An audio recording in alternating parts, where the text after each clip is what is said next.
now that you just did the activity of having a one-on-one conversation with somebody else, while the person A spoke and person B, if you will, had the blank look on their face like that, and then you reversed roles, and I asked you to kind of share your thoughts in the wiki about how that went, we're going to talk about pragmatics.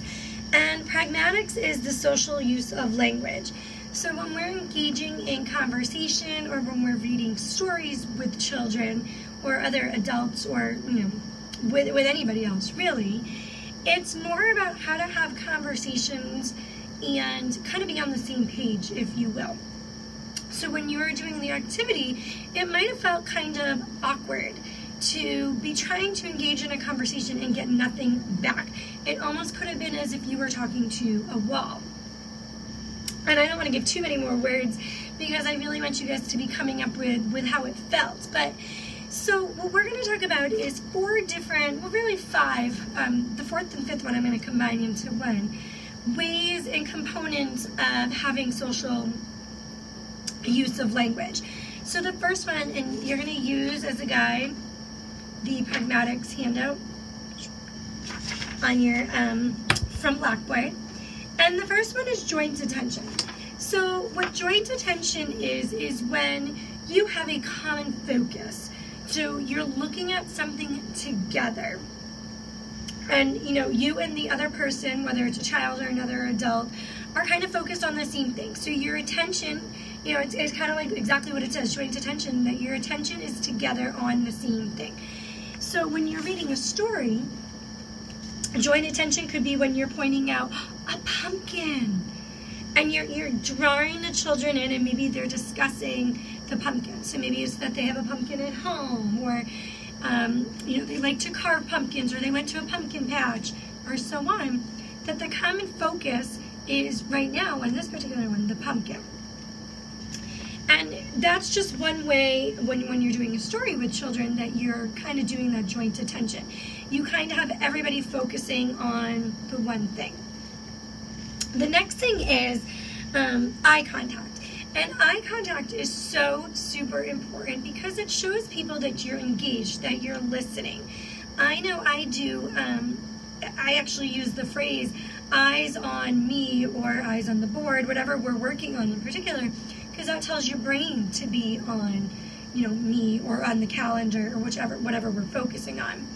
So it's kind of a good little cue for children of eyes on, whatever you're discussing or whatever you're talking about. Now, whether it's eye contact with another person, or eyes being on the board, or eyes being on the story. And so when we do eye contact with children when we're using literacy, that's part of the reason why we're holding the books to the side. And that's why you want to be familiar with the story. So you're not necessarily fully having to read it, word by word, because you know the story well enough that while you're reading, after a few days, small pumpkin vine leaves appear. And you can turn and you can make eye contact with other children. And it really helps to make a connection to the reader or whoever you're speaking to, shows them that you care and that you're listening to them as well, and that you're engaged in the conversation of the story.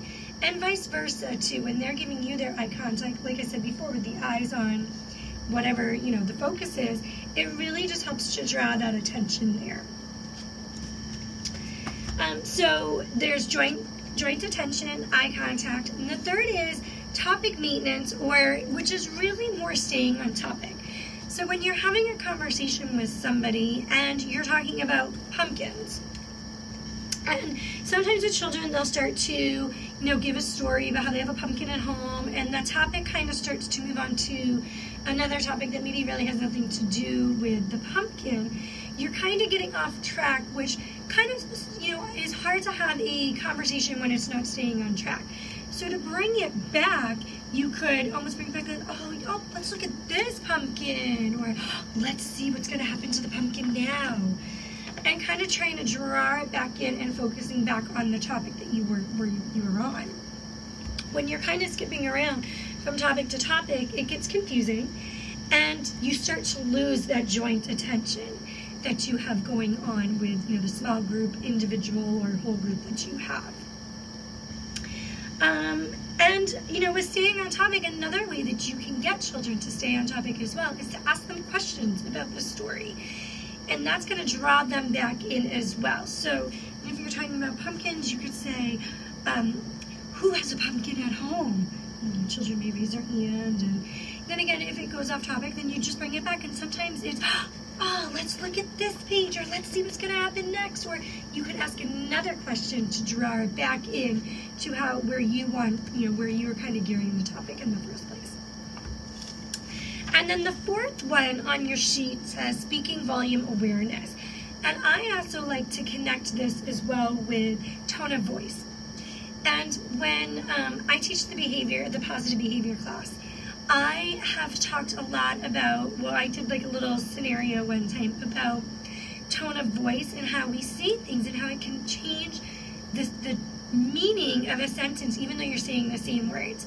And I like to use as an example I believe it's State Farm commercial where there's a guy who comes out and he's a businessman, and his car, something happened to his car, like the tires are missing, it was vandalized.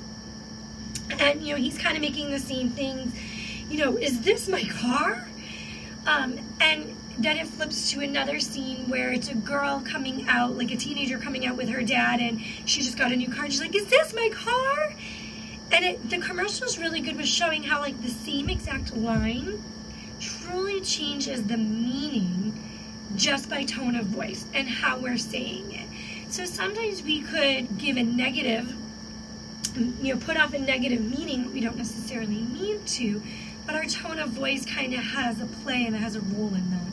And our speaking volume can too. So our speaking volume, we want to talk about having it being appropriate, and our tone of voice having it be appropriate to the setting when we're having a conversation or when we're reading a story. And I know in kindergarten I do a lot with talking about ending punctuation and changing our voice when we're asking a question. So if I say, how are you today? You kind of change your voice a little bit at the end because you're asking a question. So it's a little bit different of, how are you today? How are you today? How are you today? The last one makes it sound a little bit more inviting. So we'll talk about exclamation points, and exclamation points usually means that your voice raises a little because you could be excited about something, you could be angry or mad about something as well, and how our voice tends to change. So having that speaking volume awareness, if I'm talking to you like this all the time, you're gonna be like, oh my gosh, Katie, knock it off, I don't even want to listen to this anymore. Why is she reading the book like that? So just kind of having your voice and the volume be appropriate to the setting or the book. So if I pick up this book, and I'm going to hold it purposely the wrong way, like I know I have in other videos because of the way this is. The sentence is, pumpkins are members of the squash family. That sounds very different than, pumpkins are members of the squash family. Or, pumpkins are members of the squash family. The first one is more relevant for the story. So just making it relevant to the situation and more engaging. If I'm speaking in an intimidating voice and my tone of voice and my volume is intimidating, it's almost like you're talking down and you're scaring the other people. So just kind of keeping that in mind when you have that.